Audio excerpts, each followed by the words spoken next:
ఈ రోజు ఈ వీడియోలో మనం కొన్ని స్పెషల్ మూమెంట్స్ గురించి మాట్లాడుకుందాం. నేను మామూలుగా షార్ట్స్ రీల్స్ లో 1 మినిట్ రూపంగా మనం మర్చిపోయిన చరిత్రని గుర్తు చేసుకుంటాం.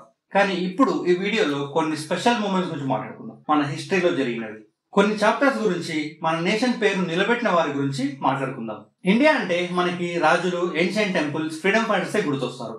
కానీ ఇంకెంతో మందిని మనం మర్చిపోతున్నాం. ఫర్గోటెన్ విక్టరీ ఆఫ్ 1967 గురించి విన్నారా? సత్యేంద్రనాథ్ బాస్ గారి గురించి విన్నారా? బహుశా మీరు వినలేకపోయి ఉండొచ్చు. అలాంటి కొన్ని విక్టరీ మూమెంట్స్ ని ఈ వీడియోలో తెలుసుకుందాం. By the way, welcome to Nikit time capsule. మనం కొంతకాలం వెనక్కి వెళ్దాం. 1967 India's forgotten victory over China. 1967 time period లో సిక్కిం దగ్గర ఇటువైపు బార్డర్ చైనా బార్డర్ ఉంది, ఇటువైపు పైన చూలా ఉంది, ఇటువైపు కింద నాథులా ఉంది. ఈ ప్లేసెస్ మిడిల్ లో ఈ చైనా నుంచి ఈ నాథులా ప్లేస్ వరకు ఈ మిడ్ మూమెంట్ లో ఒక ఇండియన్ విక్టరీ మూమెంట్ జరిగింది. ఆ మూమెంట్ గురించి ఇప్పుడు మాట్లాడదాం. ఇది అర్థం అవ్వాలంటే దీనికంటే ముందు జరిగిన 1962 ఇండియా పాకిస్తాన్ వార్ గురించి తెలుసుకోవాలి. ఆ వార్ మూమెంట్ లో మనం ఓడిపోయాం. అప్పుడు మన ఆర్మీస్ కానీ మన సోల్జర్స్ కానీ రెడీ లేరు. ఆ టైం పీరియడ్ ఆఫ్ ఇయర్ లో ఓడిపోయాం. కానీ ఇప్పుడు మన ఆర్మీ డబుల్ అయ్యింది. ఈ 1967 లో సగత్ సింగ్ అనే ఒక గొప్ప సోల్జర్ 1965 ఇండియా పాకిస్తాన్ వార్ జరిగినప్పుడు మన ఆర్మీని తీసుకొని ఒక ప్లేస్ లో హోల్డ్ చేసుకొని ఉన్నారు. కానీ ఆ మూమెంట్ లో మనం రెడీ లేము. సో దానివల్ల ఓడిపోవాల్సి వచ్చింది. కానీ ఈ మూమెంట్ లో ఇప్పుడు జరుగుతున్న ప్రజెంట్ 1967 మూమెంట్ లో సెప్టెంబర్ 11 రోజున మన ఇండియన్ జవాన్లు రెడీగా ఉన్నారు. నాతులా ప్లేస్ నుంచి సేబుల్ అనే ప్లేస్ వరకు మన ఇండియన్ ఆర్మీ వాళ్ళు ఫెన్సింగ్ స్టార్ట్ చేశారు. ఫెన్సింగ్ స్టార్ట్ చేసి బార్డర్ వైపు పైకి వెళ్తుంటే 14,000 ఫీట్స్ ఉంది. సరే అని చెప్పి ఆ 14,000 ఫీట్స్ ని ఎదుర్కొంటూ పైకి వెళ్తుంటే మన ఆర్మీలో ఒకరు సైడ్ కి తిరిగి చూస్తే పక్కలో 30 మీటర్స్ లో చైనా ఆర్మీ వాళ్ళు వచ్చేసారు. అప్పుడు ఆల్మోస్ట్ అందరు షాక్ లో ఉన్నారు, వాళ్ళు వచ్చేసారండి. ఈ మూమెంట్ లోనే చైనా ఆర్మీ వాళ్ళు గాలిలో ఫైరింగ్ చేసి వార్నింగ్ ఇస్తున్నారు. ఈ మూమెంట్ లో రాయ్ సింగ్ అనే ఒక మన ఇండియన్ ఆర్మీ ఒక సోల్జర్ వెళ్లి వాళ్ళతో మాట్లాడడానికని కొంచెం ముందడుగు వేస్తే వాళ్ళు ఫైరింగ్ స్టార్ట్ చేస్తారు. ఆ ఫైరింగ్ స్టార్ట్ చేసినందుకు రాయ్ సింగ్ గారు వెనక్కి పడిపోయారు. ఇలా వెనక్కి పడిపోయిన తర్వాత మన సోల్జర్స్ ఒక 80 మెంబర్స్ సోల్జర్స్ అందరూ దొరికిపోయారు. ఆ 80 మెంబర్స్ అందరూ షూటింగ్ వల్ల చనిపోయారు. రాయ్ సింగ్ గారు కూడా చనిపోయారు. వాళ్ళతో పాటు దగ్గర అనే కెప్టెన్ గారు కూడా చనిపోయారు. లాస్ట్ మూమెంట్ వరకు పోరాడి చాలా మంది చనిపోయారు. కానీ ఇది 1961 ఇండియా పాకిస్తాన్ వార్ జరిగినప్పుడు లాగా కాదు. ఈసారి అందరూ రెడీగా ఉన్నారు. ఇంకొంతమంది ఆర్మీ వచ్చి ఫైరింగ్ స్టార్ట్ చేసి వాళ్ళందరినీ చంపేశారు.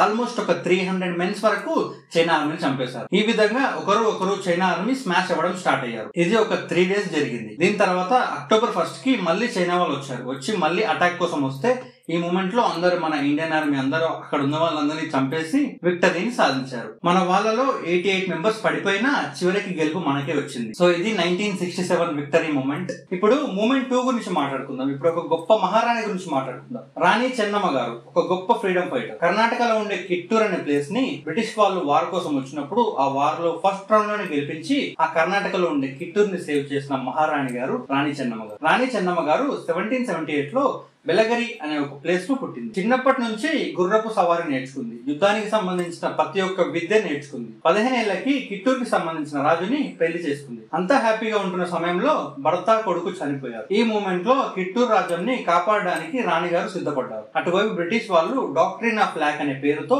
ఈ కిట్టూరు ప్లేస్ ని సొంతం చేసుకుందామని అనుకున్నారు. ఇటువైపు రాణి గారు శివలింగయ్య అనే అబ్బాయిని దత్తకు తీసుకుంది. కానీ బ్రిటిష్ వాళ్ళు ఒప్పుకోలేదు. రాణి గారు ఈ విషయాన్ని వదిలేసింది అనుకున్నారు. ఇంకా బ్రిటిష్ వాళ్ళు 20,000 మందిని తీసుకొని వార్కు వచ్చేసారు. చెన్నమ్మ గారు అమటూర్ బాలప్ప సహాయంతో బ్రిటిష్ వాళ్ళని ఓడించారు. చెన్నమ్మ గారి చేతిలో బ్రిటిష్ సైడ్ నుంచి వచ్చిన థాకరీ అనే ఒక కెప్టెన్ చనిపోయారు. చివరికి గెలుపు రాణి గారిది అయ్యింది. ఇది జరిగిన తర్వాత బ్రిటిష్ వాళ్ళు సైన్యాన్ని తీసుకొని మళ్ళీ వార్ కోసం వచ్చారు. ఈ వార్ 11 రోజులు జరిగింది. చివరి వరకు పోరాడారు. కానీ రాణి గారి దగ్గర ఉన్న వాళ్ళ ద్రోహంతో గన్ లో ఉన్న గన్ పౌడర్ పనిచేయలేదు. ఈ విధంగా రాణి గారు చనిపోయారు. చెన్నమ్మ గారిని పట్టుకొని బైల్ లాంగర్ అనే జైల్లో ఉంచారు. చివరికి 1829 లో చనిపోయింది. రాణి గారు చేసిన యుద్ధాన్ని, కిట్టూరుని కాపాడిన విధానాన్ని ప్రతి ఇయర్ కిట్టూరు ఉత్సవం అని ప్రతి ఇయర్ సెలబ్రేట్ చేసుకుంటారు. చాలా ప్లేసెస్ లో ఆవిడ స్టాచ్యూస్ కూడా ఉంటాయి. ఇలాంటి గొప్ప వారిని మన చరిత్ర ఎప్పటికీ మర్చిపోదు. ఇప్పుడు మూమెంట్ 3 గురించి మాట్లాడుకుందాం. సత్యేంద్రనాథ్ బాస్ అనే ఒక ఇండియన్ సైంటిస్ట్ అతను చేసిన డిస్కవరీ వల్ల ఐన్స్టైన్ గారిని షాక్ చేశాడు. బోస్ గారి పేరు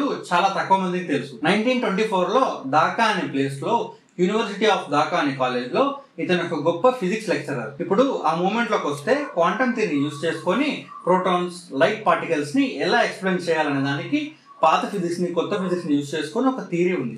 ఈ థియరీ వల్ల బోస్ గారు సాటిస్ఫై లేదు. కరెక్ట్ విధానంగా ప్రూవ్ చేద్దామని కొత్త సిస్టమ్ ని డెవలప్ చేశాడు. ఇండివిజువల్ గా పార్టికల్స్ ని ఎక్స్ప్లెయిన్ చేయడానికి ప్లాంక్స్ లా అని ఫోటాన్స్ కోసం ప్రూవ్ చేశాడు. ఇదే విధంగా లైట్ క్వాంటా అని లైట్ పార్టికల్స్ ని ఎక్స్ప్లెయిన్ చేయడానికి ప్రూవ్ చేశాడు. ఈ రెండింటిని కరెక్ట్ గా ప్రూవ్ చేయడానికి క్వాంటమ్ స్టాటిస్టిక్స్ లోనే ఒక కొత్త సిస్టమ్ ని తీసుకొచ్చాడు. ఇది క్వాంటమ్ స్టాటిస్టిక్స్ లోనే ఒక కొత్త సిస్టమ్. ఈ దాన్ని తీసుకెళ్లి బ్రిటిష్ జర్నలిస్ట్ కి బోస్ గారు చూపించినప్పుడు దాన్ని బాలేదని చెప్పి రిజెక్ట్ చేశారు. ఇది జరిగిన కొంతకాలం తర్వాత బోస్ గారు డైరెక్ట్ ఐన్స్టైన్ గారికి ఈ థియరీని చూపించారు. ఈ థియరీని చూపించాక ఐన్స్టైన్ గారు చాలా షాక్ అయ్యి దీన్ని వేరే రకంగా పబ్లిష్ చేద్దామని జర్మన్ లో ట్రాన్స్లేట్ చేసి పబ్లిష్ చేయించారు.